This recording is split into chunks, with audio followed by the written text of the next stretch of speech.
La Saint-Valentin, c'est commercial. On n'a pas besoin d'un jour pour s'aimer. Nous, on n'est pas comme les autres couples.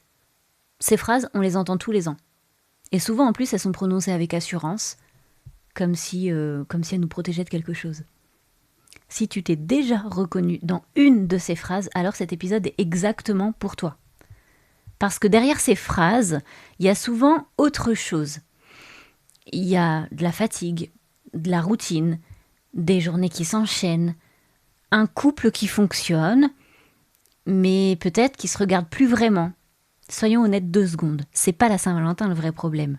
Le vrai danger, c'est pas d'en faire trop. Le vrai danger, c'est de ne plus rien célébrer du tout. On ne fête plus rien. On ne marque plus les temps forts. On se dit, on verra plus tard. Et pendant ce temps-là, qu'est-ce qui se passe ? Votre lien s'use doucement, sans bruit. Alors aujourd'hui, je vais pas te dire que la Saint-Valentin est indispensable. Je vais te dire autre chose. Je vais te dire que c'est une opportunité. Une date qui existe déjà, un prétexte tout trouvé, une occasion simple de te poser une vraie question. Qu'est-ce que je fais concrètement pour nourrir mon couple ? J'espère pouvoir t'inspirer et te donner envie de célébrer ton couple, à nouveau peut-être. Et non, célébrer la Saint-Valentin, ça veut pas dire réserver un resto hors de prix ou acheter un cadeau totalement impersonnel à la dernière minute. Ça veut dire choisir. Choisir de créer un moment avec l'autre.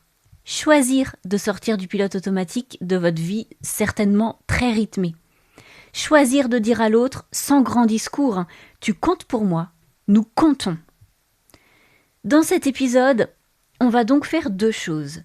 D'abord, remettre du sens derrière la Saint-Valentin. Et surtout, te donner ou te redonner des idées concrètes pour célébrer ton couple autrement.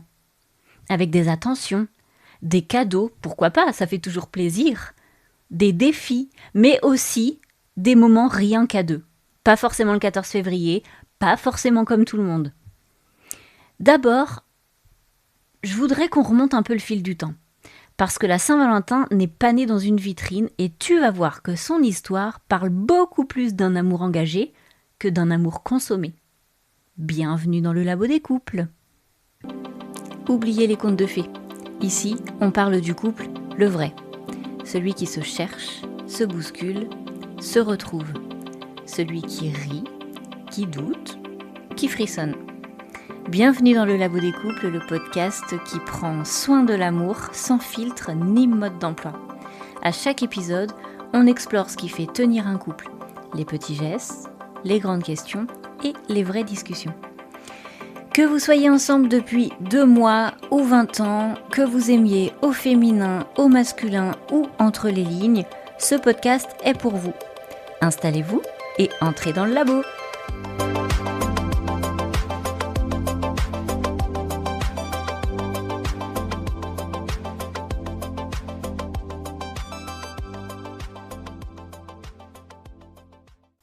Alors, contrairement à ce qu'on peut penser, la Saint-Valentin ne date pas du marketing moderne du tout.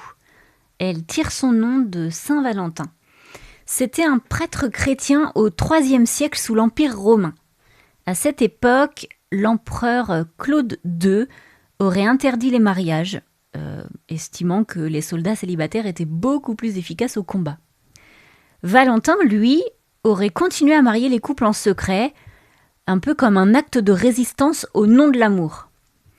Arrêté, emprisonné, puis exécuté par la suite, il est devenu le symbole d'un amour engagé, choisi et assumé, même quand le contexte n'était pas simple.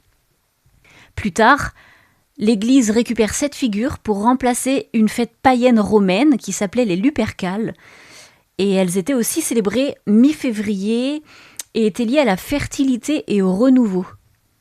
Après, c'est au Moyen-Âge et ensuite à la Renaissance que la Saint-Valentin commence à être associée à l'amour romantique, aux mots doux, aux poèmes, etc.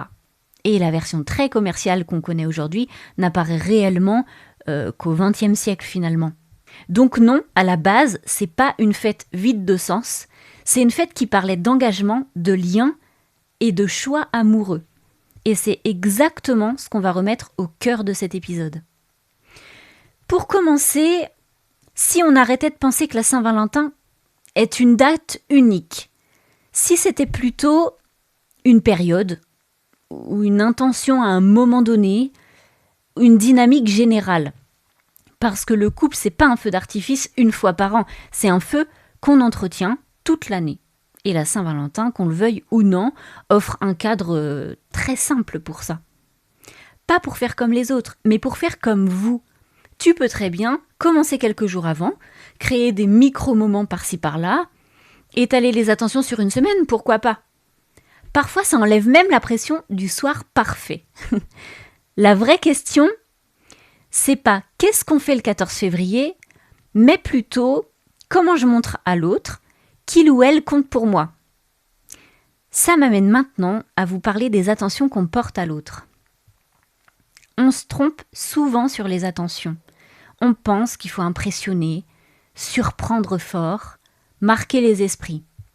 Alors, en réalité, les attentions qui touchent vraiment, ce sont celles qui disent « je te connais ». Pas besoin de grands discours, pas besoin d'un cadeau spectaculaire. Les attentions parlent souvent beaucoup plus fort que les mots parce qu'elles montrent une chose essentielle. L'attention que vous portez à l'autre. Avant de te donner des idées concrètes, j'ai envie de poser une chose importante. Les attentions dont on va parler ici sont pas des trucs à faire pour cocher une case. Il n'y a pas une bonne façon d'aimer, il n'y a pas une attention parfaite. Il y a des attentions différentes parce que les couples sont différents, parce que les sensibilités sont pas les mêmes et aussi parce que ce qui touche l'un peut très bien laisser l'autre complètement indifférent. Alors dans ce qui va suivre, je vais te proposer plusieurs types d'attentions. Certaines très simples, d'autres plus créatives, certaines très concrètes, d'autres plus émotionnelles, certaines à faire le jour J, d'autres à semer avant ou après la Saint-Valentin, pourquoi pas. Le but n'est pas de tout faire. Le but c'est de choisir celle qui te ressemble, celle au singulier ou au pluriel, à toi de voir. Et surtout, celle qui parle vraiment à ton couple et à ton partenaire. Prends ce qui résonne, laisse le reste. Fais-en quelque chose de profondément personnel. Allez, on commence par la première forme d'attention. L'attention écrite pour laisser une trace. Écrire, aujourd'hui, c'est devenu un peu ringard. Peu de gens continuent à écrire leurs sentiments au dos d'une jolie carte. Pourtant, un mot écrit à la main, c'est pas juste un message, c'est du temps passé. C'est un geste fait volontairement qui, aussi simple soit-il, signifie « je tiens à toi, je prends du temps pour toi ». Tu peux par exemple glisser un mot dans un sac, une poche, un manteau pour que la personne le découvre dans la journée. Tu peux le poser sur l'oreiller avant de partir travailler, le cacher dans la voiture, même l'envoyer par courrier. Oui, j'ai bien dit par courrier. Marie, dans un épisode précédent, avait évoqué être adepte de cette pratique et quelques années plus tard, ça surprend toujours son mari. Alors je te le demande, pourquoi pas ? Pas besoin de poésie parfaite, l'essentiel c'est que ça te ressemble.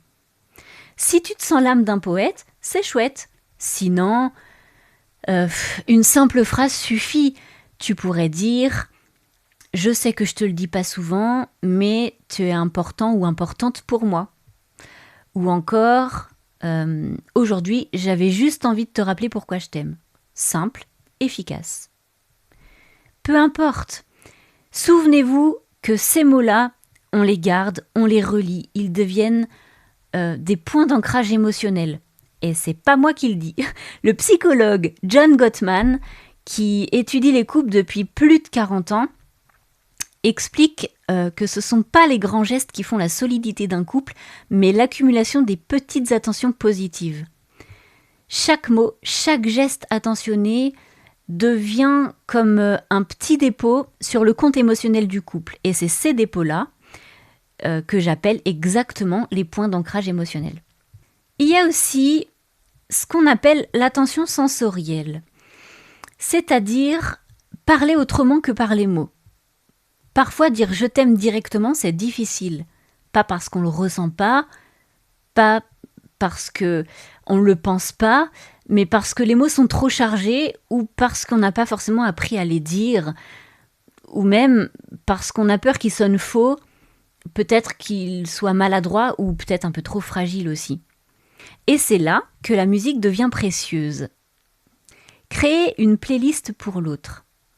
C'est pas juste empiler des chansons qu'on aime bien. C'est une autre façon de parler. Encore une fois, pas besoin de créer une playlist de 50 chansons. 2 ou 3 peuvent tout à fait suffire. La musique a cette capacité incroyable de dire ce que nous, parfois, on n'ose pas formuler. Elle touche directement l'émotion sans passer par le mental. En réalité, une playlist, c'est une narration intime. Tu racontes une histoire, votre histoire.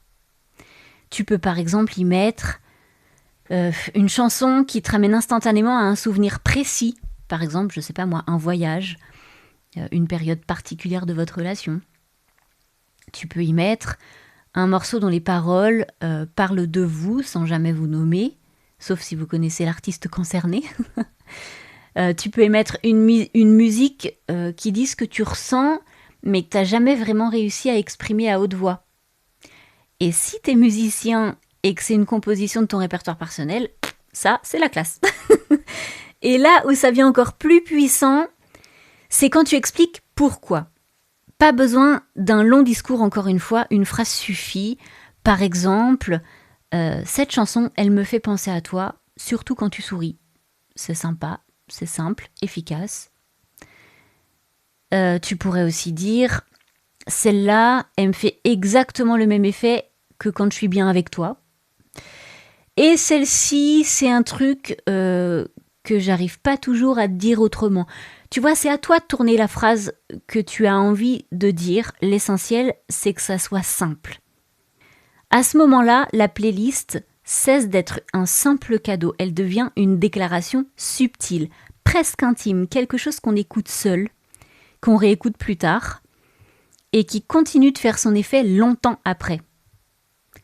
Parce que la musique ne disparaît pas une fois offerte, elle accompagne, elle réapparaît à des moments inattendus, elle s'ancre dans la mémoire émotionnelle.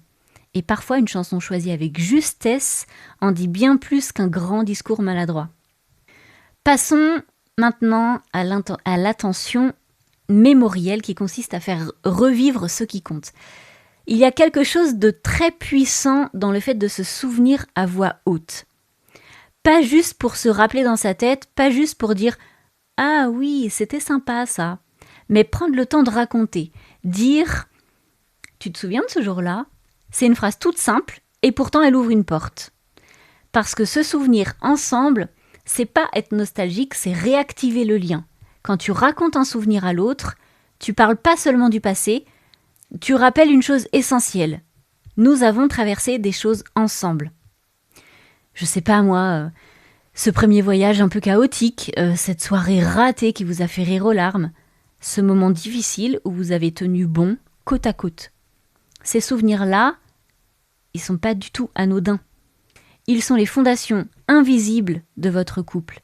Les re-raconter, c'est remettre de la lumière ce que vous avez déjà construit. Pourquoi ça marche ? Quand on raconte un souvenir, le cerveau ne fait pas que s'en souvenir. Il revient émotionnellement dans la scène. Les émotions ressenties à l'époque se réactivent. Le rire, la tendresse, la complicité, parfois même la fierté. Et c'est pour ça que ces moments sont si reconnectants. Ils rappellent au couple, on n'est pas juste 2 personnes qui vivent ensemble aujourd'hui, on est 2 personnes qui ont une histoire commune. Alors, tu peux aller plus loin que la simple discussion. Par exemple, écrire un souvenir précis au dos d'une jolie carte, c'est très sympa. Tu peux lui partager une photo du souvenir en question ou lui poser cette simple question. Quel est ton souvenir préféré de nous 2 ? Et surtout, écouter la réponse sans corriger, sans minimiser, sans dire « Ah oui, moi je me souvenais différemment ». Parce que ce qui compte, c'est pas l'exactitude du souvenir, c'est ce qu'il représente émotionnellement pour vous 2. Ces échanges-là sont souvent très agréables, parfois drôles, parfois même un peu émouvants. Et ils ont un effet très particulier, ils ralentissent le temps. Ils font sortir le couple du mode automatique. Ils créent un espace où on se retrouve autrement. Ce sont des conversations simples, sans enjeu, sans problème à résoudre. Et pourtant, ils reconnectent profondément. Parce qu'elles rappellent une vérité essentielle. Avant d'être une organisation familiale, vous êtes une histoire. On va parler maintenant de l'attention la plus rare aujourd'hui, la présence totale. C'est une attention devenue presque luxueuse.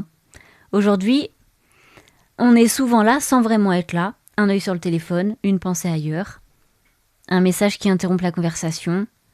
Alors proposer une soirée sans téléphone, sans écran, sans distraction, c'est pas une contrainte, c'est juste une parenthèse très simple. Dire simplement ce soir je suis vraiment là. Pas pour parler des choses importantes à tout prix, pas pour régler des sujets sensibles, juste pour être ensemble, pleinement. Ça peut prendre des formes très simples. Un dîner tranquille sans se presser, une balade, même courte, un petit jeu simple mais amusant, ou même simplement être côte à côte sans rien faire d'autre. Dans un monde qui va vite, où tout sollicite notre intention, offrir la sienne à quelqu'un, c'est offrir quelque chose de rare. Et souvent, c'est largement suffisant pour se reconnecter. Pour terminer avec cette rubrique des attentions, je te propose maintenant quelques idées d'attention originales, peu vues, mais puissantes. Des attentions qui touchent parce qu'elles parlent directement à l'autre. Alors la première, la lettre du futur. Écrire une lettre à l'autre comme si tu te projetais dans 5 ans. Raconter ce que tu espères pour vous, ce que tu imagines, ce que tu as envie de préserver. C'est pas une promesse solennelle, c'est une projection douce et rassurante. Une façon de dire « je nous imagine encore ensemble dans 5 ans ». La deuxième serait la liste des choses qu'on ne remarque jamais. Tu pourrais écrire une liste de choses que l'autre fait sans s'en rendre compte et que tu aimes profondément. Par exemple, sa façon d'accueillir, sa façon de rassurer, sa façon de prendre soin. Ce genre de liste est puissant parce qu'elle révèle ce que l'autre ne valorise jamais chez lui ou chez elle. La troisième attention originale, on va l'appeler la journée facilitée. Parfois, la plus belle attention, c'est pas d'ajouter quelque chose, c'est d'enlever du poids. Prendre en charge ce qui fatigue habituellement l'autre, ne serait-ce qu'une simple journée. Sans le faire remarquer, sans attendre de remerciements, juste pour alléger sa journée. La quatrième, le compliment ciblé. Pas un compliment sur ce que l'autre fait, mais sur ce qu'il ou elle est. Sa sensibilité, sa patience, sa gentillesse, son altruisme. Ce sont des mots qu'on entend rarement et qu'on n'oublie pas, alors n'hésite pas. Et la cinquième, le moment choisi juste pour l'autre. Offrir un moment pensé, non pas à partir de tes goûts, mais des siens. Quelque chose qui lui fait du bien à lui ou à elle. Même si c'est pas ton choix naturel, parce que l'attention, parfois, c'est justement de sortir de soi. Par exemple, un match de foot, même si tu détestes ça. Un théâtre, même si tu trouves ça gnangnan. Un repas qu'il ou elle aime, même si c'est pas ton plat préféré. Tu connais mieux que moi ta moitié, improvise. Je suis sûre que tu peux trouver quelque chose. Ce qui fait la différence, c'est pas l'effet waouh. C'est pas la mise en scène. C'est pas le tarif. C'est le message implicite que l'autre reçoit. Je te vois, je te choisis, je prends du temps pour toi, pour nous. Et parfois, c'est exactement ce dont un couple a besoin pour se réaligner. Tout ne vous correspond pas et c'est normal. Le tout, c'est de trouver ce qui te parle à toi et à ta moitié. Alors, parlons maintenant des cadeaux. Des idées cadeaux, il y en a partout. Une recherche sur Internet et on trouve des dizaines en quelques secondes. Mais là, j'ai pas envie de te faire une liste des plus banales. J'ai plutôt envie de te partager quelques idées simples, accessibles et surtout choisies pour ce qu'elles font vivre à deux. Alors, d'abord, il y a le cadeau souvenir. Plusieurs possibilités très simples et pas chères. Un album photo, mais attention, thématique. pas l'album photo de toute votre relation, mais un thème bien précis. Par exemple, l'album photo de vos fous rires, l'album photo de vos voyages, l'album photo de vos débuts, des moments où tu as su que c'était lui ou elle. Il y a plein de possibilités, c'est à toi de trouver ce qui te parle le plus. Ça peut aussi être un album photo minimaliste. 10 photos maximum, mais chacune avec une phrase personnelle ou quelques vers romantiques bien choisis, empruntés ou ta création personnelle à ta guise. Tu peux aussi tout simplement inscrire au dos le pourquoi ce moment compte à tes yeux. Tu peux aussi offrir un carnet de couple à remplir ensemble pendant une petite soirée sympathique.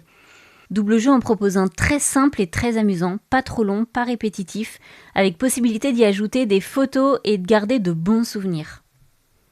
Et ma dernière idée, pour cette rubrique cadeau souvenir, on va dire, un plaid imprimé avec vos plus belles photos.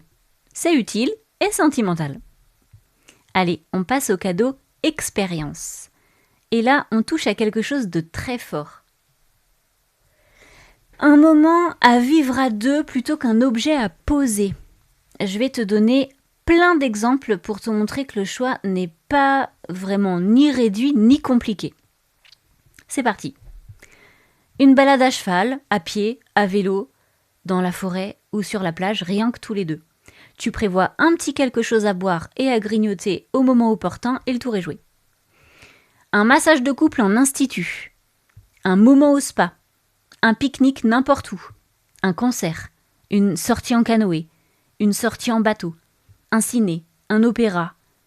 Un événement sportif important qu'il ou elle appréciera même si toi tu n'aimes pas. La visite d'un musée ou d'un parc. Un atelier créatif. Ça peut être céramique, poterie, peinture, photo. Un cours de danse. Une dégustation quelconque.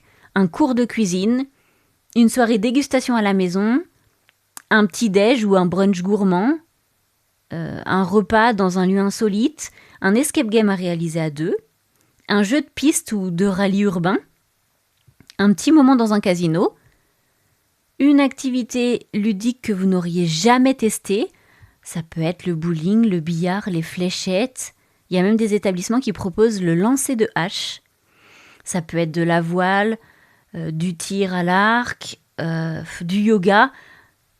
Tu peux aussi prévoir un dîner dans le noir. Certains restos bien choisis le proposent et c'est une expérience absolument incroyable.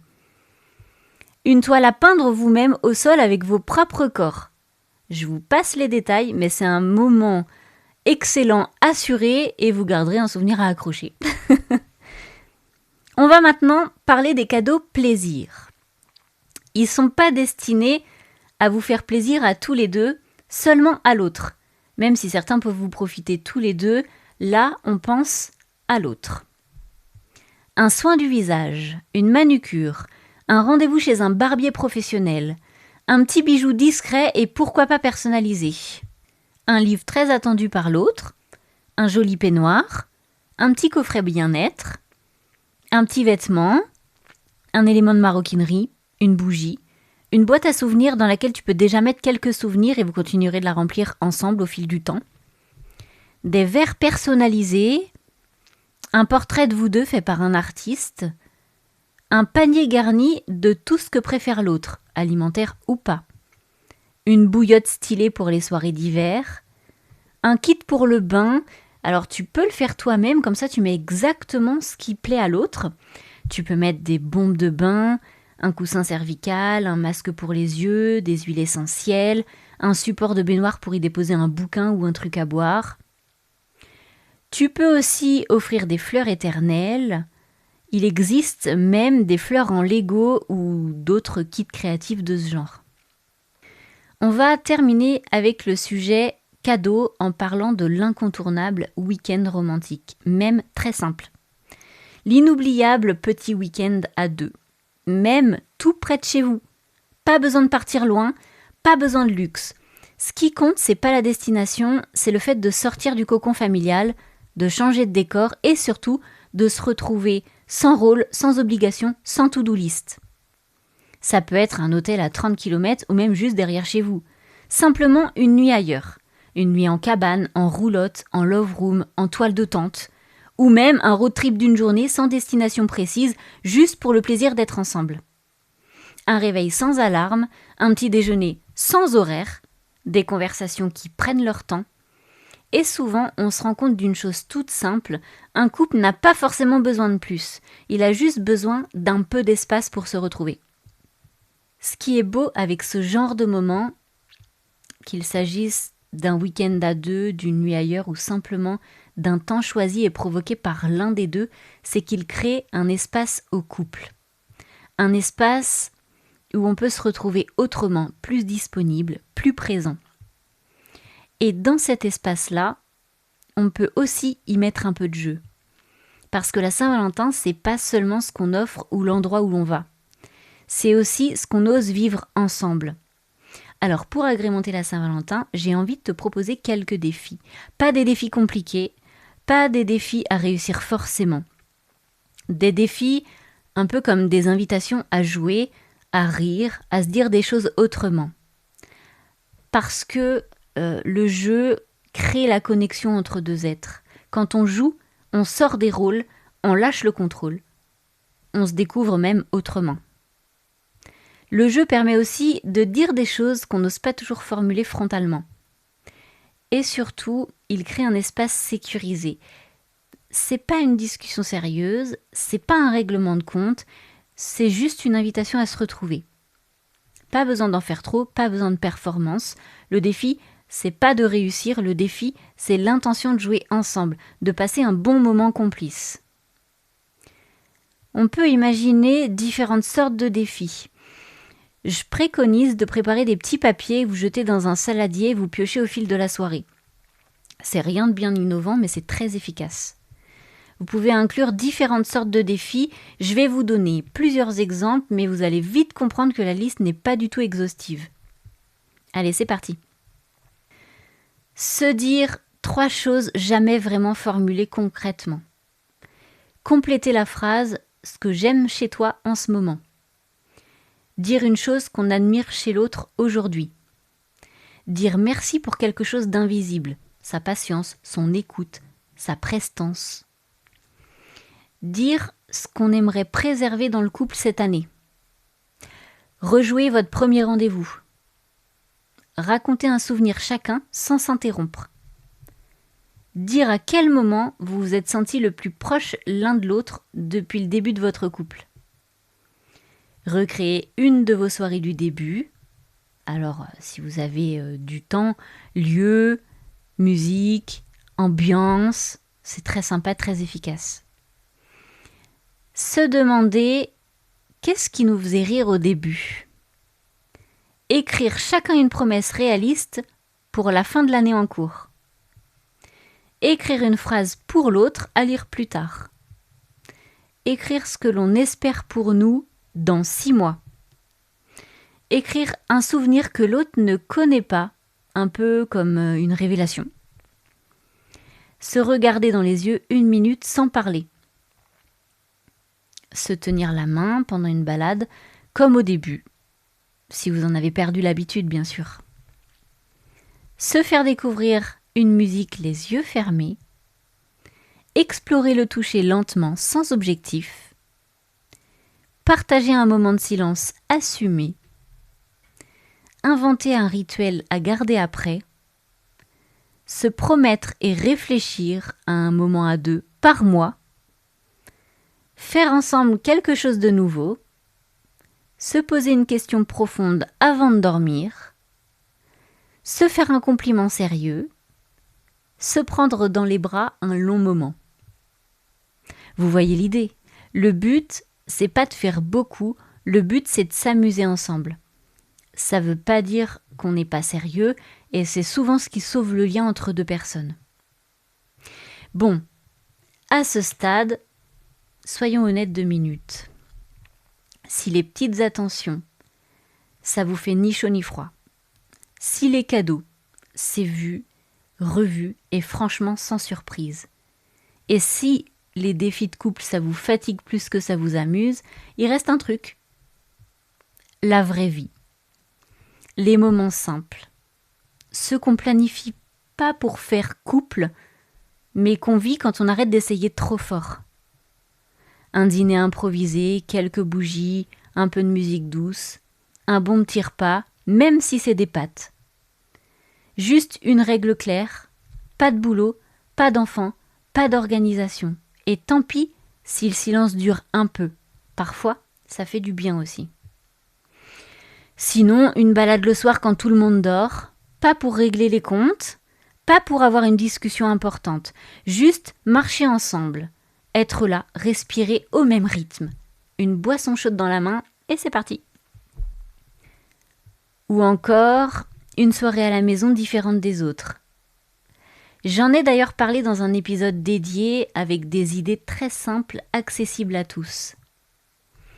Pas forcément une soirée parfaite, juste qui vous ressemble et surtout un peu moins automatique que d'habitude. Ou une expérience à deux, même courte, un atelier, une activité, une parenthèse. Pas pour sauver le couple, juste pour se rappeler qu'on est un couple. Parce que la vérité, c'est que c'est pas le format qui change les choses, c'est pas l'idée géniale. C'est le moment où on arrête de gérer le couple et où on recommence à vivre. La Saint-Valentin n'est pas là pour sauver un couple, elle n'est pas là pour réparer ce qui va pas et elle est certainement pas là pour mettre la pression. Elle est là pour rappeler qu'un couple ça se cultive, que c'est pas un acquis, que c'est pas quelque chose qui tient tout seul, sans attention, sans choix, sans présence. La Saint-Valentin, c'est pas une obligation, c'est une invitation. Une invitation à marquer un temps d'arrêt, à lever un peu le pied, à poser cette question toute simple: comment va notre lien, là, maintenant ? Et parfois, il faut pas grand-chose. Juste décider de se retrouver, de se regarder autrement que dans l'urgence du quotidien, de recréer un espace à deux, même imparfait, même discret. Alors que ce soit le 14 février, le 10, le 18 ou n'importe quel autre jour de l'année, au fond, peu importe. Ce qui compte, c'est pas la date, c'est l'intention, ce que tu choisis d'en faire, le pas que tu décides de faire vers l'autre. Et comme d'habitude, je te propose un petit challenge. Prends un moment pour interroger ton ou ta partenaire, juste pour demander simplement: qu'est-ce qui te ferait vraiment plaisir, là, en ce moment, pour célébrer notre couple ? Écoute la réponse, sans corriger, sans minimiser, sans dire « c'est pas assez » ou « c'est trop ». Et ensuite, commence à réfléchir à une action concrète à mettre en place. Pas forcément quelque chose de grand, juste quelque chose de juste. Ça peut être l'organisation d'une petite soirée à deux, la réservation d'une activité de couple, la recherche d'un petit cadeau qui a du sens, ou même la préparation sur leur papier de votre week-end idéal. L'idée, c'est pas de tout faire, mais de faire quelque chose. De passer de la réflexion à l'action. De transformer une écoute en geste. De montrer à l'autre concrètement « je t'ai entendu et j'ai agi ». Parce que ce qui nourrit vraiment un couple, ce ne sont pas les intentions qu'on garde dans sa tête, mais les actions qu'on pose. Une soirée que tu organises, une activité que tu réserves, un moment que tu prépares, un projet à deux que tu lances. Et très souvent, c'est pas la perfection du geste qui touche, c'est le fait de sentir que l'autre a pris le temps, a fait un pas, a choisi d'agir pour nous. Et c'est exactement là que les choses commencent à bouger. Et si cet épisode t'a donné ne serait-ce qu'une idée, une envie, un déclic, alors la Saint-Valentin aura déjà rempli son rôle. Si cet épisode t'a parlé, n'hésite pas à le partager autour de toi, à laisser un commentaire ou une note sur ta plateforme d'écoute préférée et à t'abonner au Labo des Couples pour ne pas rater les prochains épisodes. Tu peux aussi nous retrouver sur les réseaux pour continuer la réflexion, échanger et faire vivre ces sujets ensemble. Merci d'avoir été là et surtout, prends soin de ton couple. À très bientôt dans le Labo des Couples.